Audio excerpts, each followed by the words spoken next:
It happened on a Tuesday. Not in a hospital bed surrounded by family, but on my own kitchen floor, with the scent of leftover spaghetti still in the air. One minute I was scrubbing a pot, my mind a million miles away, worrying about a deadline I was about to miss. The next, I was gone. I died. My life up until that point was, well, it was probably a lot like yours. A constant race. A checklist of anxieties that never got any shorter. I was so caught up in planning for the future, in chasing that next promotion, that next goal, that I'd completely forgotten how to just be. I was a ghost in my own life long before my heart stopped beating. I remember the feeling. A sharp, searing pain behind my eyes, like a lightning strike. A buzzing sound that drowned out everything else. My knees buckled. The last thing I saw wasn't a flashback of my happiest memories. It was the dust bunnies under my refrigerator. Then, a sudden heavy silence. A deep, profound nothingness. The doctors told my family I was dead for 7 minutes. 7 minutes. They used a lot of medical terms. A massive, unexpected stroke. They called my survival a miracle. But they don't know the truth. They don't know what happened in that space between one breath and the next. What I saw in that darkness, or rather, in that light, it wasn't a miracle. It was a message. But what happened after I woke up was even more shocking than the experience itself. Have you ever had a moment that completely changed the course of your life? Let me know your story in the comments below. And if you want to hear the message I was given, make sure you subscribe and turn on notifications, because I'll be sharing more of my journey in the next video. Before all of this, before the darkness and the light, I was just another person running on a hamster wheel, convinced I was heading somewhere important. My alarm would go off at 5:30 a.m., and the very first thing I'd touch wasn't my husband, but my phone. My fingers would scroll through emails before my feet even hit the floor. The anxiety was my coffee before the actual coffee. My life was a series of checklists. Get the promotion. Close the deal. Hit the sales target. I measured my worth by my productivity. I wore busy like a badge of honor. I remember sitting in meetings, nodding my head, but my mind wasn't there. It was 3 steps ahead, planning my next move, worrying about the next deadline. I was a ghost at the table, a ghost in my own car during my commute, a ghost at the dinner table with my family. My relationships were suffering, and I didn't even see it. My husband would try to tell me about his day, and I'd give him a distracted while firing off one last email under the table. His face would fall, just a little, but I was too busy to notice. I thought I was building a future for us, but I was dismantling the present, brick by brick. Love, connection, joy. They were all things I'd get to later, once I was successful enough. But deep down, there was this hollow feeling, a quiet, gnawing emptiness that would surface late at night, after the work was done and the house was quiet. I'd look in the mirror and not recognize the tired eyes staring back at me. I had everything I was supposed to want, but I felt nothing. It was like I was starving in the middle of a feast. I kept telling myself, just one more push, just get through this next quarter. But what I didn't realize was that I wasn't just running on empty. I was running toward a dead end. And I was about to hit it at full speed. Looking back, my body had been sending out warning flares for months. I was just too busy to see them. It started with small things, the kind of stuff you dismiss as just part of the grind. A persistent twitch in my left eyelid that would kick in whenever a big deadline loomed. I'd press my finger against it, annoyed, and just keep typing. I started getting headaches too. Not the normal kind, but these sharp, pulsing ones that felt like someone was tapping a tiny hammer right behind my right eye. I blamed the long hours staring at a screen. I bought blue light glasses. I drank more water. I did everything except the one thing my body was screaming for me to do. Stop. Then the mental stuff started. The brain fog rolled in, thick and soupy. I'd be in the middle of a sentence and completely forget a word. Not a complicated word, but something simple, like chair or Tuesday. It would just vanish. I'd stand there, my mouth half open, feeling a hot flush of embarrassment creep up my neck. I started leaving sticky notes everywhere, my desk looking like a chaotic yellow papier-mâché project. I told myself it was just stress. Everyone gets stressed, right? This was the price of success. The real warning, the one that still haunts me, came from my husband, David. We were sitting on the couch one evening, the TV droning on about something neither of us was watching. He turned to me, his brow furrowed with a kind of worry I hadn't seen before. He gently took the phone from my hand. "Babe," he said, his voice quiet. "You haven't heard a word I've said for 10 minutes. You look hollowed out." I felt a flash of anger, of defensiveness. I snatched my phone back. "I'm just tired, David. I have a huge presentation tomorrow."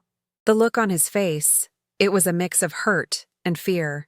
He knew something was wrong long before I did. I just couldn't see it. But what happened the day before was the final alarm bell, and I slept right through it. I was driving home from a client meeting, stuck in traffic. For a split second, the world went silent. The car horns, the radio, everything just muted. And the vision in my left eye blurred, like I was looking through a pane of frosted glass. I blinked hard, shaking my head. It lasted maybe 5 seconds, and then everything snapped back to normal. My heart was hammering against my ribs. I told myself I was just dehydrated. I pulled into a gas station, bought a bottle of water, and pushed the memory into the same locked box where I kept all the other warnings. I was so convinced that pushing through the pain was a sign of strength. I thought I was a warrior, battling my way to the top. I didn't realize I was in a fight with my own body, and it was a fight I was about to lose in the most spectacular way possible. I ignored every whisper, every nudge, every shout. The universe was trying to get my attention, and when I refused to listen, it decided to use a sledgehammer. It was a Tuesday. Nothing special about it. David was in the living room watching some game, and I was at the kitchen sink, scrubbing the pot we'd used for spaghetti. The warm water felt good on my hands. My mind, however, wasn't on the pot. It was on a presentation for Thursday. I was mentally rehearsing the opening lines, picturing the slides, already feeling that familiar knot of anxiety tightening in my stomach. I was there, but I was also a million miles away. That's when it happened. It started not as a pain, but as a sound. A low hum, like a refrigerator kicking on, but it was inside my head. I paused, the sponge still in my hand. The hum grew louder, turning into a high-pitched buzz that drowned out the TV in the other room. Then a flash of light, white and blinding, exploded behind my eyes. It felt like a camera flash going off inside my skull. My vision swam. The checkered pattern of the kitchen floor seemed to tilt and ripple like water. I dropped the sponge. My knees buckled, not with a slow crumple, but like someone had cut the strings holding me up. I hit the floor hard. The side of my face was pressed against the cold linoleum. I tried to call out for David, but my mouth wouldn't work. My tongue felt thick, useless. All I could manage was a soft, breathy sound. Panic, cold and sharp, shot through me. I was trapped inside my own body. My last clear thought wasn't some profound revelation. It wasn't about love or regret, or a final goodbye to my family. As my vision tunneled, the last thing I saw was the underside of my refrigerator, caked with dust and a forgotten Cheerio from who knows when. And my final fleeting thought was, I really need to clean under there. It was so stupid, so meaningless. My whole life I'd been chasing significance, and my last conscious moment was spent worrying about dust bunnies. Then the buzzing stopped. The light vanished. The feeling of the cold floor against my cheek disappeared. It wasn't a fade to black. It was an instant cut. One moment, I was there, a prisoner in a failing body on my kitchen floor. The next, I was simply not. There was no pain, no fear, just a sudden, complete, and heavy silence. An absence of everything. I was gone. But that heavy silence, it didn't last. It wasn't an end. It was a pause. A deep breath before the plunge. Slowly, like waking from a dream you can't quite remember, a new kind of awareness began to seep in. There was no sound, no sight, no feeling of the cold linoleum on my cheek. All of that was gone. What replaced it was a feeling of lightness. The weight I'd been carrying my whole life, the deadlines, the mortgage, the constant churning anxiety, it just lifted. I felt untethered, like a balloon whose string had finally been cut. And then, I could see, but not with my eyes. It's hard to explain. It was more like I was simply aware of the room around me. I was floating, somewhere near the ceiling, looking down. And there I was, sprawled on the kitchen floor, a tangle of limbs next to the dishwasher. My face was slack, my eyes half open and vacant. It was a horrifying sight, but I felt no horror. I felt a strange, distant pity, like I was watching a scene from a movie about someone else's sad life. I saw David burst into the room. The look on his face, it shattered me, even in that detached state. Raw, animal panic. He dropped to his knees beside my body, his hands hovering over me, afraid to touch. He was screaming my name, but the sound was muffled, distorted, like I was hearing it from underwater. He fumbled for his phone, his fingers shaking so badly he could barely dial 911. I could feel his terror, his love, his desperation. It came off him in waves, but it couldn't reach me. I was behind a wall of glass, a silent observer to the wreckage of my own life. But what happened next was something I never could have imagined. As I watched David plead with the dispatcher on the phone, the edges of the kitchen began to blur. The sound of his voice, the wail of distant sirens growing closer, it all started to fade into a low, gentle hum. The scene below me grew dimmer, smaller, like I was rising higher and higher, pulling away at an impossible speed. I wasn't scared. All I felt was a profound sense of release. I was leaving the checklist behind. I was leaving the dust bunnies behind. The last image of my kitchen dissolved completely, and the darkness returned. But this time it was different. It wasn't empty. It was soft, warm, and within it, a single point of light appeared. It wasn't a harsh, blinding light, but a gentle, golden glow, like the first ray of sun on a foggy morning. It grew, not to consume the darkness, but to dance within it, swirling into a slow, silent river of light. And I felt a pull, a gentle, irresistible current drawing me forward, not into an ending, but into a beginning. For the first time in as long as I could remember, I wasn't running toward something. I was simply being led home. The river of light wasn't a river at all.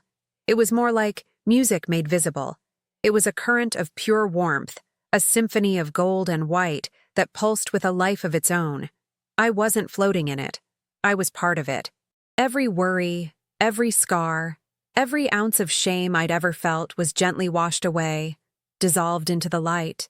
The feeling, there are no words for it in our language. The closest I can get is unconditional love. But it was more than a feeling. It was an atmosphere. It was the very air I was breathing, except I wasn't breathing. I just was. In that place there was no time.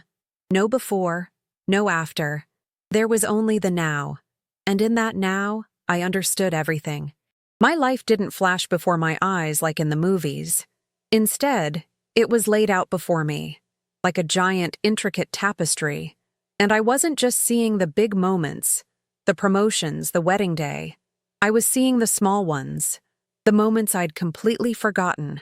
I saw myself as a child, laughing so hard that milk came out of my nose. I felt the pure, uncomplicated joy of that moment. Then, I saw myself at my desk, years later, ignoring a call from my mom because I was too busy. I felt her small pang of disappointment, a feeling I had been completely oblivious to at the time. It wasn't a judgment. There was no guilt, no shame. It was just clarity. I saw all the moments I had chased success, and I saw all the moments I had missed love. And for the first time, I understood which ones truly mattered. The tapestry was woven with two threads, love given and love received. The threads of my achievements, my promotions, my bank account, they were dull and faded in comparison. They were just noise. And then I felt it. A presence. It wasn't a person, not a figure with a face or a form.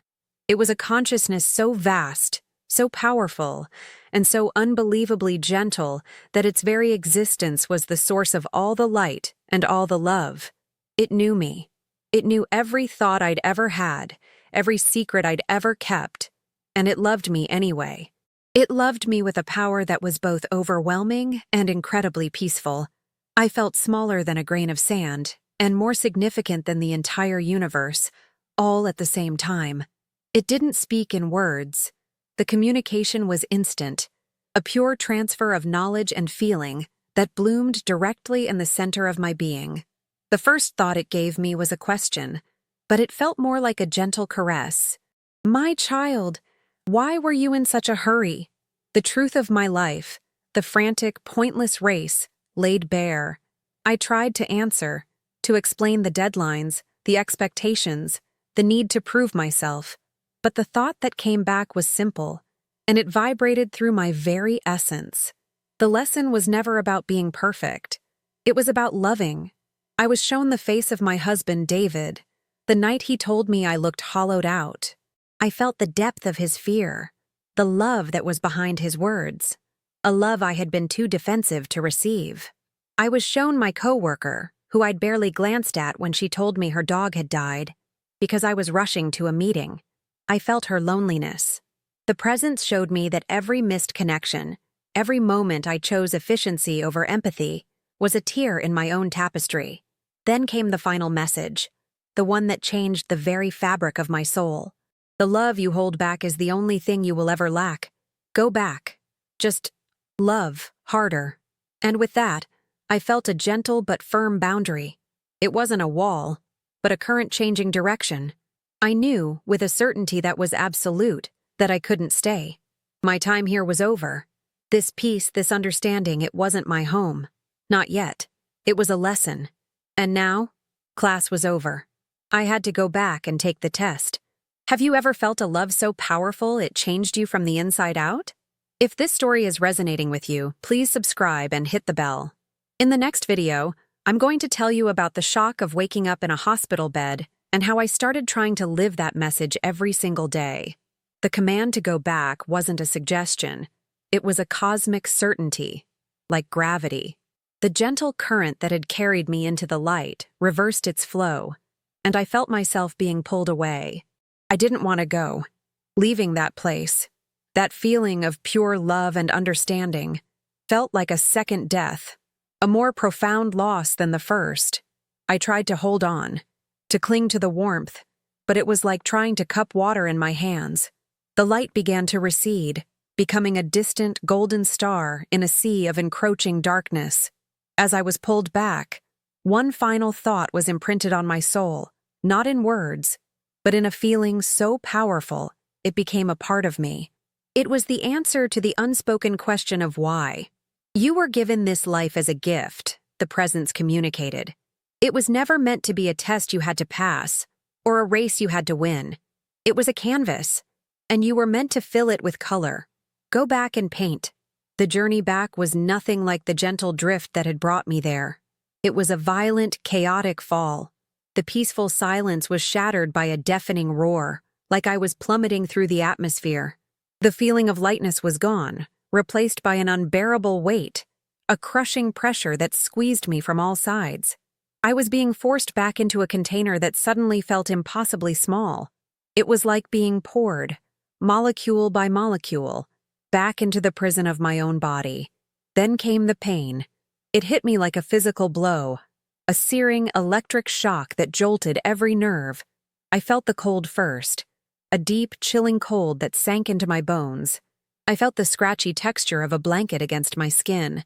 I heard a sound, a steady, rhythmic beeping that was both annoying and, for some reason, deeply reassuring. My eyelids felt like they were glued shut, but I forced them open. The first thing I saw was a ceiling. A boring, white, acoustic tile ceiling with a faint water stain in the corner. It was the most beautiful thing I had ever seen. A wave of confusion washed over me, followed by a tidal wave of gratitude so intense it took my breath away. I was heavy. I was cold. I was in pain. And I was alive. I could feel the dull throb in my head, the ache in my chest, the dry, sandpaper feel of my own tongue. Every sensation was a confirmation, a brutal and glorious reminder that I was back. The nurse who walked in a moment later saw a patient waking up. She had no idea she was looking at a ghost who had just learned how to live. But the real shock wasn't waking up in a hospital. The real shock was realizing that the peace I felt in the light hadn't entirely left me. It was still there, a tiny, quiet flame burning in the center of the pain and confusion. The race was over. The canvas was waiting. Have you ever had a moment where you knew with absolute certainty that your life had to change? If you want to know what it was like to try and explain this to my doctors, my family, and how I started over from scratch, make sure you subscribe and click that bell.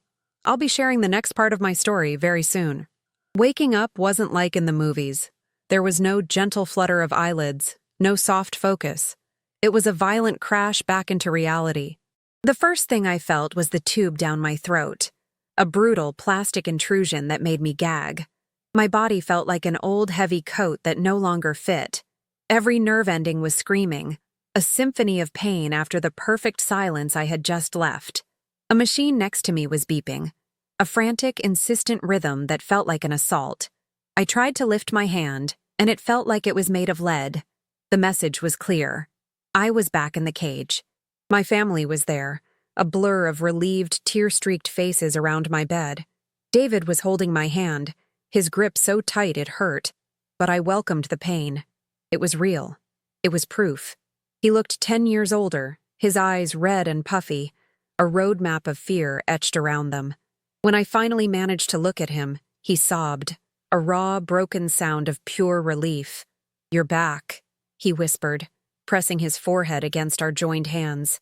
"Oh my God, you're back." I wanted to tell him that I wasn't, not really, that the person who left was gone forever, but all I could do was squeeze his hand weakly. The doctors came in, all starched white coats and confident smiles. They used words like miraculous, unprecedented recovery, and statistical anomaly. They showed me brain scans, pointing at dark spots and then at lighter ones.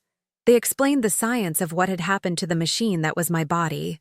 They were brilliant, dedicated people, and they had saved my physical life. But when they looked at me, they saw a patient, a case study. They had no idea they were talking to someone who had just come back from the ultimate away game. I'd nod and listen, but their words felt like a foreign language describing a country I had never visited. They had the facts, but I had the truth. But the hardest part was the noise, the constant chatter of the TV in the corner of the room, the nurses talking about their weekend plans in the hallway, the well-meaning calls from friends and colleagues, their voices full of pity and a morbid curiosity. They all wanted to talk about my ordeal. They wanted to talk about my recovery, my physical therapy, my return to work plan, and all I wanted was to sit in the silence I remembered from the light. The world I had come back to felt so loud, so trivial. My boss sent a massive bouquet of flowers with a card that read, "Can't wait to have our top performer back in the game." I stared at it, and for the first time, I felt nothing. No pride, no ambition. The game he was talking about, I wasn't playing anymore. The first sign that something had truly broken and rebuilt itself inside me happened a few days later. A young nurse came in to check my vitals. She was clearly exhausted, her shoulders slumped, her smile forced. As she wrapped the cuff around my arm, she sighed, a tiny, almost inaudible sound of defeat. The old me wouldn't have even noticed. The old me would have been looking at my phone, annoyed at the interruption. But the new me saw her. I really saw her. I looked at her face and just said quietly, "You look like you're carrying the world today. Are you okay?" Her professional mask crumbled. Her eyes welled up and she just nodded, unable to speak.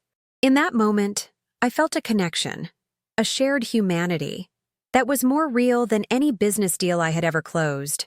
The lesson wasn't a memory anymore. It was starting to become an action. But how do you explain to the people who love you that you'd rather connect with a stranger than discuss your own multi-million-dollar sales account? How do you tell your husband that the future you both worked so hard to build now feels like a prison? Have you ever had to choose between the life everyone expected you to live and the one your soul was telling you to chase? If you want to hear about the first terrifying steps I took to dismantle my old life and build a new one from scratch, make sure you're subscribed and have that notification bell on. The story only gets more unbelievable from here. Going home from the hospital felt like visiting a foreign country. David drove so slowly, his knuckles white on the steering wheel, as if I were a fragile antique he was terrified of breaking. Walking back into our house was the strangest part. Everything was exactly as I'd left it, but I was seeing it all with new eyes. My laptop sat open on the kitchen counter, displaying the half-finished presentation I'd been stressing about right before I collapsed. The sight of it didn't trigger a jolt of anxiety. It just made me feel a profound sadness. I felt sorry for the woman who had poured her entire soul into those slides, believing they were the most important thing in the world. I walked over, not to finish it, but to close the lid. The soft, definitive click felt like closing a coffin on a life that was no longer mine. My old life, however, wasn't ready to let go. My boss, Mark, called a week later. I let it go to voicemail. He called again, and again. Finally, I picked up. His voice was that familiar mix of forced sympathy and impatient energy. "Anna, great to hear your voice. The team is holding down the fort, but we need our closer back. When can we expect you?" I could hear the furious clicking of his keyboard in the background. He was multitasking, of course. The old me would have given him a date, a promise to be back stronger than ever. Instead, I took a deep breath. "Mark," I said, my voice steady and calm in a way that surprised even me. "I'm not coming back." There was a long silence on the other end. I could practically hear the gears grinding in his head. "Is this about a raise? We can talk compensation, Anna. You're a top asset." He called me an asset, like a filing cabinet. "No, Mark," I said softly. "It's not about the money." And for the first time in my adult life, I actually meant it. When I hung up the phone, I didn't feel fear. I felt a lightness I hadn't felt since I was in the light. But telling my boss was easy. He was just a character in a story I was no longer writing. Telling David was the real test. That night, I found him on the back porch, just staring out into the darkness.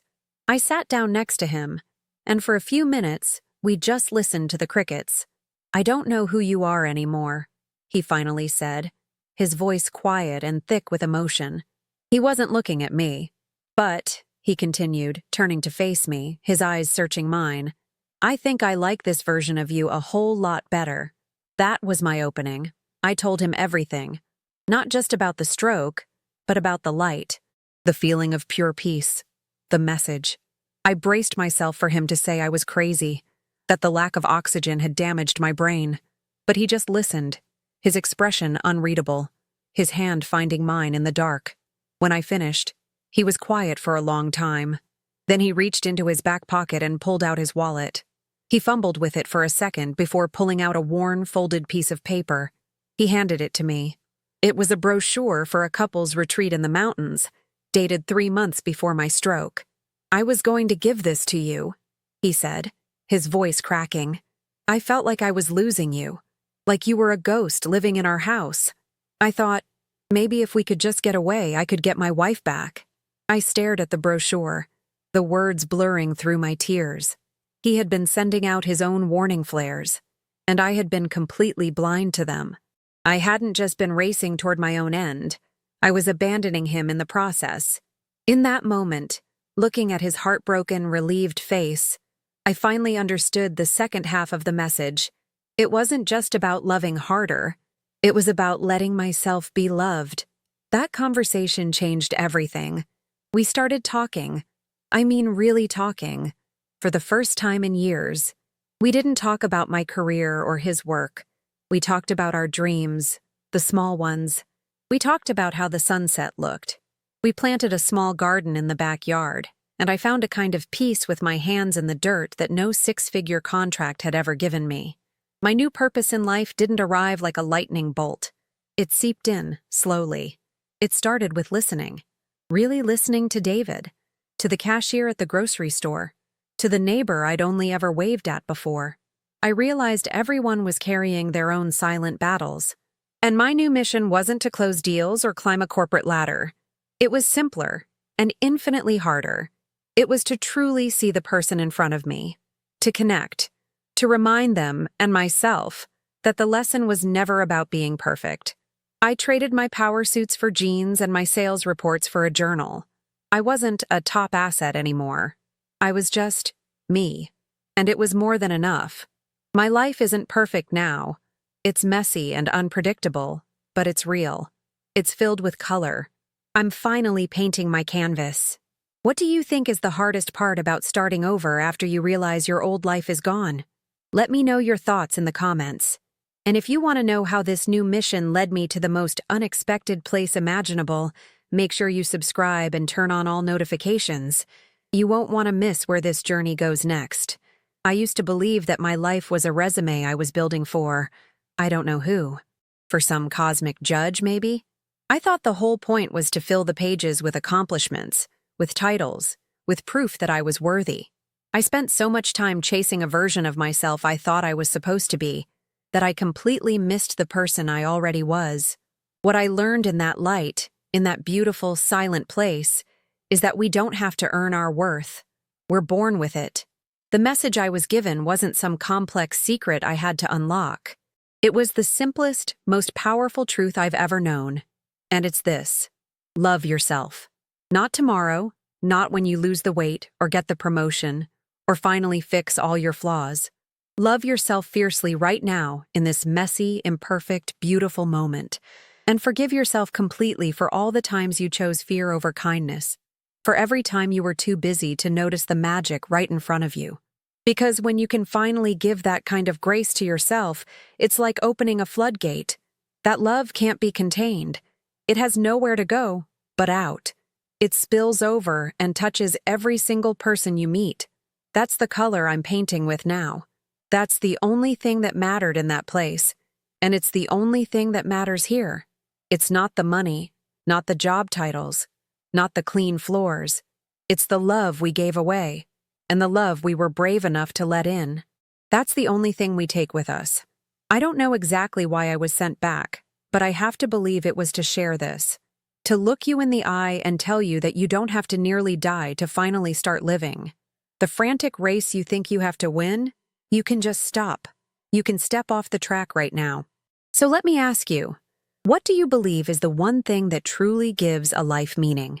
If this story resonated with you, please subscribe and hit that notification bell.